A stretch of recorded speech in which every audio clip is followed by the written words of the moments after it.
నేను చెప్పేది బాగా గుర్తుంచుకో. మరణం నన్ను సమీపించిన వెంటనే ఈజిప్టుకి నీవే మహారాజువి. నీ తోటి వారితో నిస్వార్థంగా ఉండు. ఎటువంటి వారిని నమ్మొద్దు. స్నేహితుణ్ణి నమ్మొద్దు. ఆడవాళ్లను నమ్మొద్దు.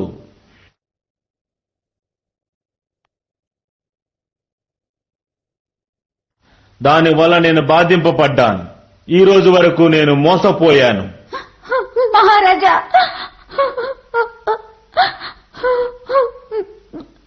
బానిస నా ముందుండి కూడా నన్ను తండ్రి అని అంటున్నాడు. ఈరోజు నాశనం చేయడానికి పూనుకున్నాడు. వీడికి ఎలాంటి మరణాన్ని విధించాలి తండ్రి?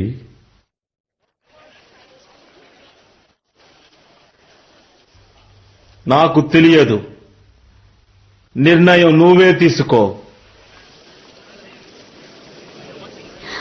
నిన్ను నేను చనిపోనివ్వను మోజెస్.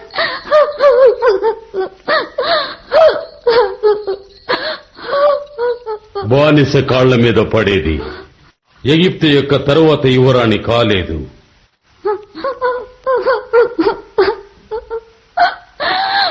లాక్కెళ్ళండి.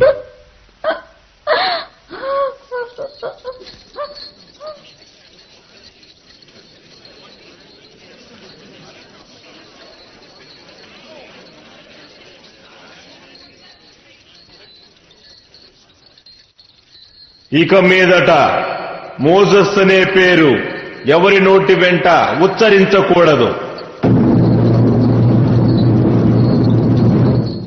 అతను నిర్వహించిన అన్ని పదవులను రద్దు చేస్తున్నాను.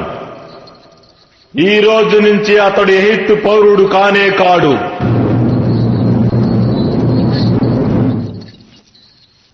మోజెస్ అనే అతని పేరు ముందు తరాల వారికి తెలియకూడదు. మన స్మృతి పలకాల నుండి అతని పేరును తొలగిద్దాం.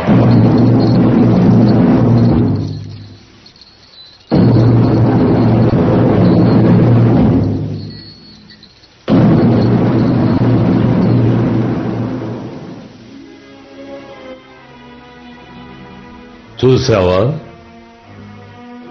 ఇక అన్ని నా ఆజ్ఞ ప్రకారమే జరుగుతాయి. నువ్వు నాతో ఉన్నప్పుడల్లా వీడి మొహమే నీకు జ్ఞాపకం వస్తుంది కదూ? అవును, ఇతని మొహమే గుర్తొస్తుంది. జీవితంలో నిన్ను ఓడించాను. మరణం వల్ల నువ్వు ఓడిపోకూడదు.